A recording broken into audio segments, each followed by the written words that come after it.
Goku versus asura, दो ऐसे badass characters जो कि सच में बहुत ही ज्यादा ओवर पावर है। ये दोनों ही कैरेक्टर्स पोजेस करते हैं vast amount of powers and abilities को। इसके अलावा भी इन दोनों के पास बहुत सी सारे डिफरेंट काइंड ऑफ ट्रांसफॉर्मेशन है, यानी बहुत ही सारे डिफरेंट काइंड ऑफ फॉर्म्स है, यानी बेसिक फॉर्म से लेकर सबसे ज्यादा स्ट्रॉन्ग फॉर्म तक। सो इसलिए इन दोनों को कंपेयर करने में बहुत मजा आएगा। आज की इस वाली वीडियो में हम गोकू और असुरा के बीच एक हेड टू हेड बैटल कराएंगे और अंत में एक विनर डिक्लेयर करेंगे। सो वीडियो काफी इंटरेस्टिंग होगी। सो प्लीज वीडियो को अंत तक देखिए। चैनल पे नए हैं तो अभी के अभी सब्सक्राइब कर लीजिए। So now without wasting any for time, let's get things started. So Asura, the guardian general of wrath, जिसने पूरी दुनिया को अपने खौफ से डरा दिया था क्योंकि उसने अकेले डिफीट कर दिया था बित्रा को, जो कि एक प्लैनेटरी लेवल मॉन्स्टर था। बट असुरा ने बस उसे एक पंच में ही डिफीट कर दिया।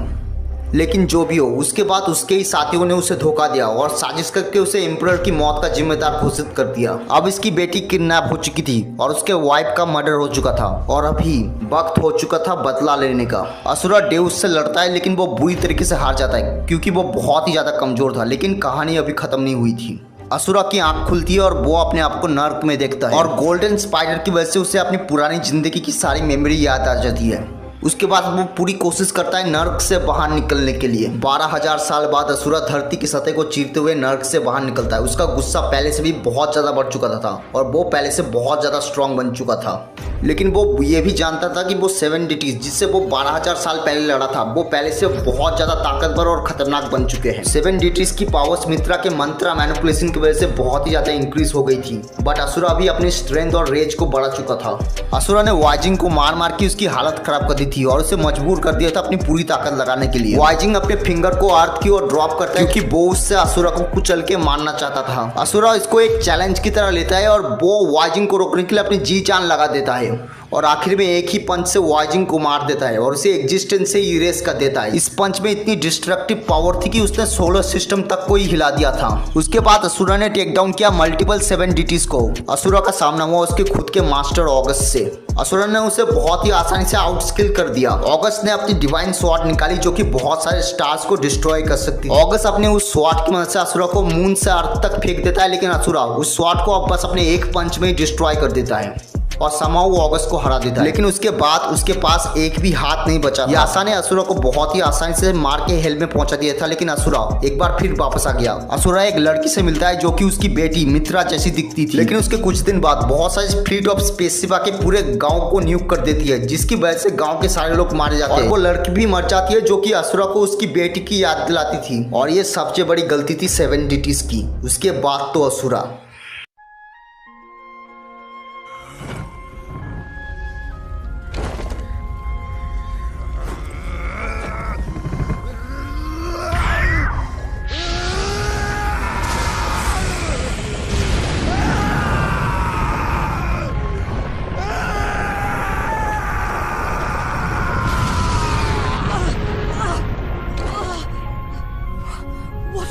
असुरा इतना ज्यादा गुस्सा हुआ कि जैसे कि कोई एक डीमन ही जग गया, एक्सप्लोडिंग विथ प्योर मंत्रास। ये डिमोनिक फॉर्म इतना स्ट्रांग था कि जो कि आसपास के सारे स्पेसशिप को डिस्ट्रॉय कर दिया, वो भी एक ब्लो में। 7 डिटीज ने डिसाइड किया कि असुरा को रोकने का एक ही रास्ता है, ब्रह्मास्त्र को यूज करना। एक ऐसी मशीन जो कि पूरे यूनिवर्स को डिस्ट्रॉय कर सकती है। इसका मेन पर्पस था बित्रा के अगेंस्ट इसे यूज करना, लेकिन अब असुरा उनके लिए खतरा बन चुका था और 7 डिटीज को असुरा को डिफीट करना कंपलसरी बन चुका था। टू ठतो बनाची ब्रह्मास्त्र असुरा के ऊपर फेंका जाता है। असुरा ना ही ब्रह्मास्त्र को कुछ देर तक रोकने के लिए कामयाब हुआ, बल्कि उसके ब्लास्ट को भी सह लिया। असुरा उसके तुरंत बाद उठ जाता है और अपने सबसे बड़े राइवल यासा के साथ लड़ने लगता है। यासा असुरा को हराने में कामयाब हो जाता है और वो उसे मार के बेहोश कर देता है। लेकिन उस टाइम पे यासा अपनी गलतियों के बारे में समझ चुका था। यासा डेउस को डायरेक्टली टेक डाउन करने निकल जाता है, पर वो बुरी तरीके से डिस्ट्रॉय हो जाता है। असुरा वहां पहुंच जाता है और वो पहले से भी ज्यादा ताकतवर बन जाता है। उस टाइम असुरा और यासा एक साथ मिलकर डेउस को बुरी तरीके से हरा देते हैं और उसे जान से भी मार देते हैं। But that is not over yet. Golden spider अपने आप को रिवील करता है क्रिएटर ऑफ ऑल मल्टीवर्स के नाम से और असुरा समझ जाता है सारी फसाद की जड़ यही है। असुरा चक्रवर्ती का ऑफर रिजेक्ट कर देता है और उसे से जोरदार पंच मारता है, जिससे गुस्सा होकर चक्रवर्ती असुरा को मित्रा की पावर यूज करके अर्थ पे फेंक देता है। यासा अब तक ये बात समझ चुका था कि असुरा के अलावा और कोई बचा नहीं सकता अर्थ को चक्रवर्ती के गुस्से के हाथ से। तो इसलिए यासा ब्रह्मास्त्र के मंत्र रिएक्टर और अपने खुद के मंत्रास्त्र और अपनी लाइफ को असुरा को दे देता है। और अब वक्त आ चुका था ये सब खत्म करने का। चक्रवर्ती यूनिवर्स के सेंटर में बैठ के यूनिवर्स की लाइफ फोर्स ऑब्जर्व करने के बाद प्योर मंत्रा से एक बहुत ही ज्यादा खतरनाक एनर्जी ब्लास्ट अर्थ की ओर डिलीवर करता है, अर्थ को डिस्ट्रॉय करने के लिए। लेकिन असुरा अपने साइज को अर्थ से भी बड़ा करके अर्थ को प्रोटेक्ट कर लेता है। असुरा लाइट से trillions of time fast fly करके चक्रवर्ती के पास पहुंच और एक ही पंच में चक्रवर्ती के अवतार को तोड़ के रख देता है, जो कि एक गैलेक्सी से भी बड़ा था। उसके बाद असुरा चक्रवर्ती के डायमेंशन में पहुंच जाता है और उससे लड़ने लगता है। और इन दोनों की फाइट इतनी ज्यादा खतरनाक थी कि उनके पंचेस के कोलैप्स से डायमेंशन टूट जा रहे थे। चक्रवर्ती ने अपनी एक ही उंगली से असुरा को ओवर पावर करके उसे अपने बेस फॉर्म में ले आता है। लेकिन असुरा का गुस्सा बहुत ही तेजी से बढ़ता जा रहा था, जिसकी वजह से उसकी ताकत भी बहुत ही तेजी से बढ़ रही थी। और आखिर में असुरा ने हरा ही डाला चक्रवर्ती को, और हरा क्या दिया, उसको पूरी तरीके से मार ही दिया था, वो भी अपने बेस फॉर्म में। और अंत में अगर हम इसके फीट पे बेसिस पे स्केल करें ना, सो ये बड़े आराम से एक आउटर वर्सल लेवल बीइंग बन जाएगा। सो गोकू है main protagonist dragon ball franchise का। ड्रैगन बॉल की जर्नी में गोकू की स्ट्रेंथ ड्रास्टिकली इंक्रीज हुई है, सरपासिंग फ्रीजा, जिसके पास इतना पोटेंशियल था कि वो नामिक को उड़ा दे, जो कि एक गैलेक्सी साइज का था। यहाँ तक कि embodiment of perfection, perfect cell, जो कि एक यूनिवर्सल लेवल डिस्ट्रक्शन कर सकता था। Even surpass great reaper of justice Gotenks, जिसके पास प्रेजेंस से ही रियलिटी शेक हो रही थी। गोकू ने सरपास कर दिया था पर्सोनिफिकेशन ऑफ इविल माजिन बू को, जो कि पूरे आफ्टर लाइफ को डिस्ट्रॉय कर सकता था, जो कि ट्रिलियंस ऑफ टाइम बड़ा था अपने यूनिवर्स से। लेकिन अब Goku realm of the gods में एंटर कर चुका है और उससे बियॉन्ड भी जा चुका है। ड्रैगन बॉल सुपर की शुरुआत में हमें गोकू को दिखाया जाता है, जो कि स्ट्रॉन्गेस्ट फाइटर इन इंटायर गैलेक्सी था, जिसने डिस्ट्रॉय कर दिया था पर्सोनिफिकेशन ऑफ इविल माजिन बू को। लेकिन गोकू इस बात से अनजान था कि उससे भी बड़ी ताकत 29 साल बाद जाग चुकी है। Beerus the destroyer god of Dragon Ball universe 7, जो कि ढूंढ रहा था सुपर सैयन गॉड को।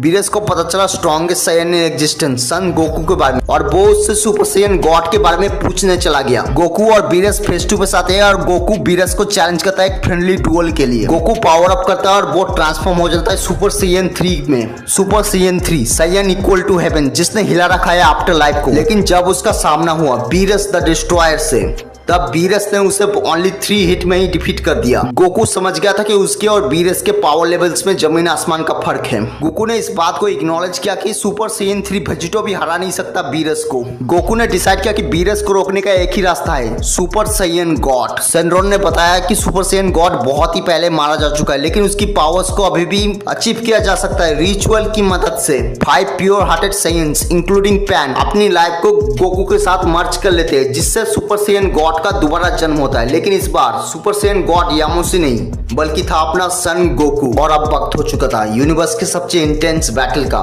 The battle of gods. Goku और बीरस लड़ने लगते हैं। गोकू अपने बॉडी में न्यू लेवल ऑफ स्ट्रेंथ महसूस कर रहा था, जो कि उससे पहले उसने कभी महसूस नहीं की थी। गोकू अपने पावर्स को धीरे धीरे अनलॉक करता है और बीरस को बराबरी की टक्कर देता है। गोकू और बीरस अपने पंचेस को आपस में टकराते हैं, जिससे पूरा यूनिवर्स हिलने लगता है। और ना जाने उन दोनों के पंच के इंपैक्ट से कितने गैलेक्सीज डिस्ट्रॉय हो जाते हैं। और अंत में बीरस अपनी 70% स्ट्रेंथ का यूज करके गोकू को हरा देता है। और ऐसे ही अंत होता है बैटल ऑफ गॉड्स का। बीरस के साथ ट्रेनिंग करके गोकू अपने एक नया फॉर्म अनलॉक करता है, जो कि था सुपर सैयन ब्लू। ये फॉर्म मिक्सचर था सुपर सैयन गॉड और सुपर सैयन का, जो कि सुपर सैयन गॉड से 10 गुना ज्यादा स्ट्रॉन्ग था। God of destruction Champa saga में गोकू का सामना हुआ हिट के पास एक स्पेशल एबिलिटी थी, जो कि उसे बीरस से भी खतरनाक बनाता था, जो कि था टाइम स्किप। बेसिकली हिट के पास एक ऐसी एबिलिटी थी जिसकी मदद से वो टाइम को फ्रीज कर सकता था, टाइम को पूरी तरीके से रोक सकता था। लेकिन गोकू के पास इसका भी काउंटर था। गोकू अपना कायोकेन 10x यूज करता है, जिसकी वजह से टाइम और स्पेस के बैरियर ही टूट जाते हैं, जिसके बाद तो वो बहुत ही आराम से डोमिनेट कर लेता है हिट को। फ्यूचर ट्रंक्स सागा में रोजे के अगेंस्ट गोकू अपने कायोकेन 20 का यूज करता है और अपने ही लिमिट्स को एक बार फिर तोड़ देता है। और कुछ थ्योरीज के अकॉर्डिंग गोकू के पास अगर एक और सेंजोबिन्स होता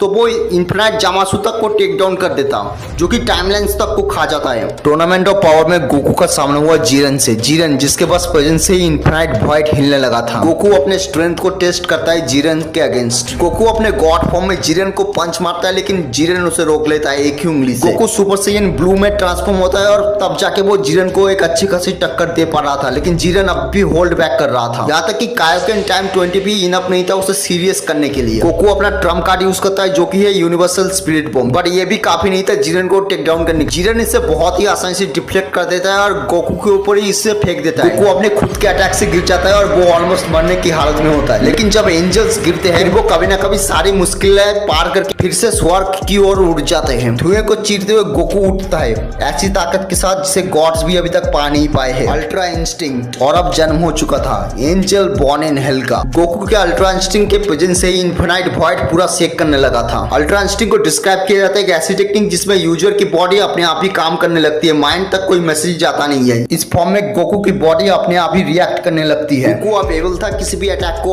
ऑटो काउंटर करने के लिए, no matter how dangerous that attack is. और इसके अलावा उसकी ड्यूरेबिलिटी और स्पीड भी बहुत ज्यादा बढ़ चुकी थी। गोकू और भी ज्यादा पावरफुल बनता गया जैसे जैसे टूर्नामेंट प्रोग्रेस करता गया। Goku surpass his own teammate evolution Vegeta. Evolution Vegeta जिसकी स्ट्रेंथ इतनी ज्यादा थी कि वो टोपो को भी ओवरपावर कर। टोपो कैपेबल था अपने एक ब्लास्ट से इन्फिनाइट वॉइड को डिस्ट्रॉय करने के लिए। गोकू अपना अल्ट्रा इंस्टिंक्ट एक बार फिर अनलॉक करता है, लेकिन इस बार कैप्ला के अगेंस्ट फाइट में। ड्रैगन बॉल विकी के अकॉर्डिंग कैप्ला उस टाइम पे इतनी ज्यादा स्ट्रॉन्ग थी कि वो किसी भी यूनिवर्स को वन शॉट में डिस्ट्रॉय कर सकती थी। हालांकि कैप्ला के पास एडवांटेज था स्ट्रेंथ में, लेकिन गोकू की स्पीड बहुत ज्यादा थी जिसकी वजह से गोकू ने कैप्ला को बहुत ही इजीली डिफीट कर दिया विदाउट एनी स्वेट। गोकू ने जिरेन के अगेंस्ट अपना अल्ट्रा इंस्टिंक्ट आखिरी बार अनलॉक किया। गोकू और जिरेन उसके बाद फेस टू फेस आते हैं और लड़ने लगते हैं। गोकू अपने आप को शार्प करता है और आंख बंद करके जिरेन के ऊपर बराज ऑफ अटैक करने लगता है। उसके बदले में जिरेन भी पूरी स्ट्रेंथ से रिटेलिएट करता है with his full strength and Jiren decide करता है कि इस मैच को अभी के अभी खत्म करने और अपना सबसे ज्यादा खतरनाक अटैक गोकू के ऊपर फेंक देता है। बट गोकू ने अवेक कर लिया था उससे भी ज्यादा खतरनाक चीज को, जिसके रिस्पेक्ट में सारे गॉड्स खड़े हो गए।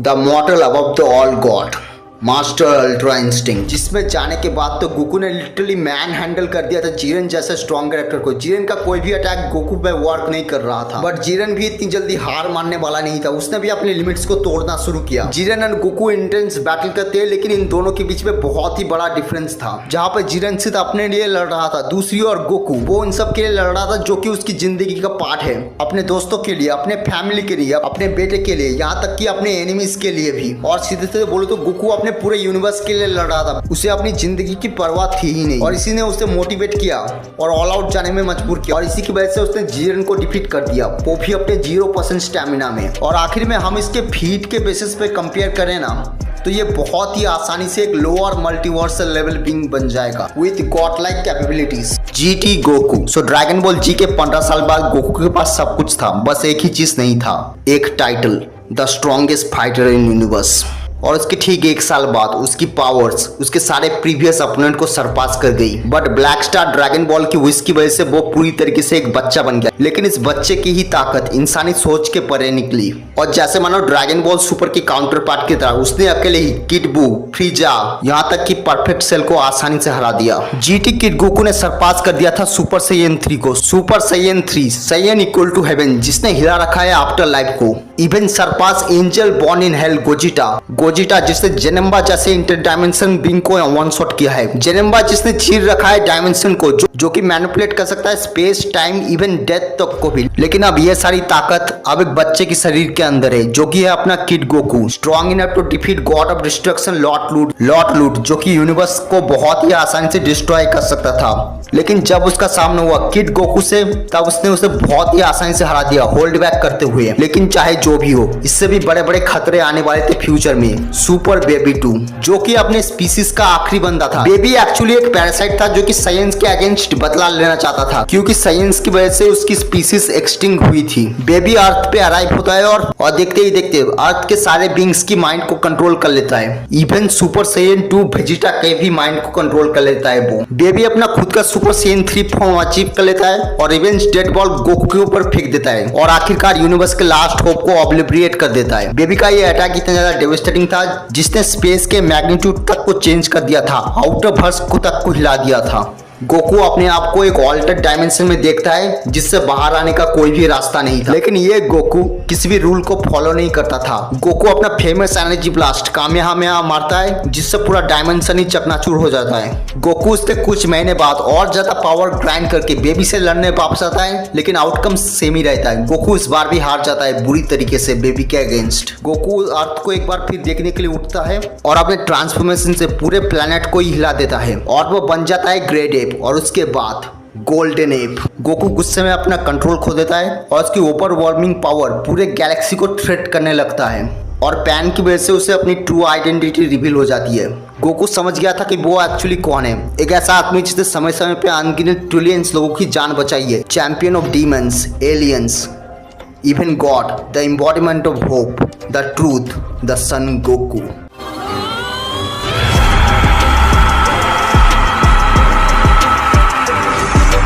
धुआं हटता है और धुएं के अंदर से खुद ब खुद सन भूकंप निकलता है। The demon himself, super Saiyan 4 Goku. Super Saiyan 4 Goku की स्ट्रेंथ बहुत ही ज्यादा रेडिकुलस थी और उसने एफर्टलेसली सरपास कर दिया था बेबी के आउट ऑफ हर्सल लेवल स्ट्रेंथ की फीट्स को। और गोकू के अकॉर्डिंग बेबी के पंचेस उसे ऐसे हिट कर रहे थे जैसे कोई चींटी उससे काट रही हो। बेबी अपना रिवेंज डेड बॉल गोकू के ऊपर फेंक देता है और उसके बाद जो हुआ वो देख के सभी लोग चौंक जाते हैं। बेबी को लग रहा था कि वो ऑलरेडी जीत चुका है, लेकिन गोकू टच से मस नहीं हुआ था। बेबी समझ गया था कि वो इस फॉर्म में गोकू को कभी नहीं हरा सकता। बेबी पावर अप करता है और वो ट्रांसफॉर्म हो जाता है ग्रेट गोल्डन एप में, जिसमें वो अपने प्रीवियस फॉर्म से 10,000 गुना ज्यादा स्ट्रॉन्ग हो गया था। गोकू फिर भी इस बैटल को जीत जाता है और बेबी को नॉकआउट कर देता है। 17 ने क्लेम किया कि उसके पास पूरे हेल्थ को उठाने की ताकत है और जब दो अलग अलग 17 फ्यूज हुए तब तैयार हुआ सुपर 17। सुपर 17 की स्ट्रेंथ एक्सट्रीमली इमेंस थी, उसने एफर्टलेसली हरा दिया था सारे जी फाइटर्स को। गोकू लिविंग वॉल पे वापस आता है और 17 को एक डेवास्टेटिंग पंच मारता है जो कि उसे प्लैनेट के दूसरे साइड पे फेंक देता है और गोकू आखिर में एक ही ड्रैगन फिस्ट से 18 की मदद से 17 को मार देता है। But that is not over yet. Dragon balls के अंदर से शैडो ड्रैगन निकलते हैं जो कि पूरे प्लैनेट को इविल एनर्जी से घेर लेते हैं। 5 ड्रैगन बॉल कलेक्ट करने के बाद गोकू का सामना हुआ नोवा सेंड्रॉन और आइस सेंड्रॉन से। गोकू ने उन दोनों को बहुत ही इजीली वन शॉट कर दिया, पर सबसे ज्यादा स्ट्रॉन्ग शैडो ड्रैगन अभी रिवील होना बाकी था।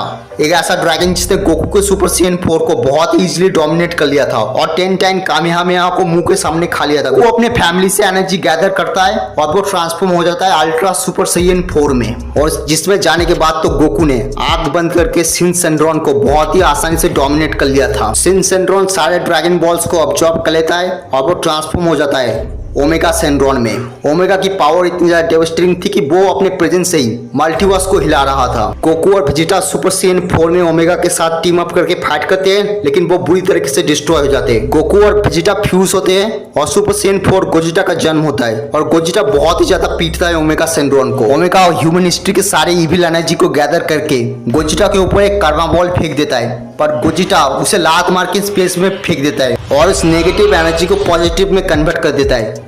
गोजिटा उसे हराने ही वाला होता है, लेकिन उससे पहले फ्यूजन डिसफ्यूज हो जाता है। ओमेगा एक और कर्मा बॉल तैयार करता है, लेकिन इस बार कोई गोजिटा नहीं था उस कर्मा बॉल को लात मार के फेंकने के लिए। गोकू वेजिटा को धक्का देके बाहर निकाल देता है और वो डिसाइड करता है कि इसे वो ही रोकेगा, इसे वो अपने ऊपर ही लेगा। कर्मा बॉल की एनर्जी गोकू को नॉकडाउन करके उसे अनकॉन्शियस कर देती है। सबको लग रहा था कि गोकू मर चुका है, बट कहानी अभी बाकी थी।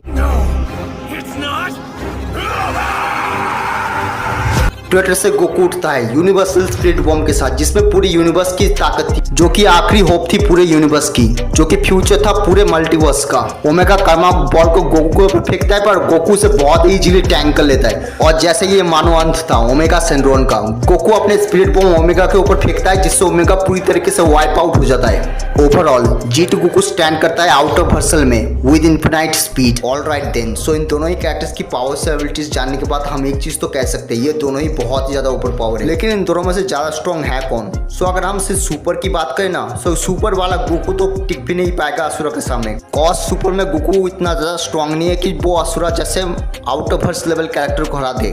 लेकिन आप आता है कहानी में ट्विस्ट। अगर हम यहाँ पे ऐड कर दे जीटी गोकू को, सो वो असुरा को हरा सकता है। कॉज जीटी गोकू ने भी out of versal level feat show की है और वो definitely out of versal level being है। खैर आप लोग कमेंट में बताओ क्या जीटी गोकू हरा सकता है असुरा को? मेरे हिसाब से तो हाँ, कॉज की जीटी गोकू ने हरा रखा है out of versal level strength रखने वाले बेबी को, वो भी बड़े आसानी से। सो यस, जीटी गोकू यहाँ जीत सकता है, वो हरा सकता है असुरा को। सो दोस्तों ये थी आज की वीडियो अच्छी लगी हो तो लाइक करना, चैनल पर नहीं हो तो प्लीज सब्सक्राइब करना। सो मिलते हैं किसी और वीडियो में। So take care, good bye.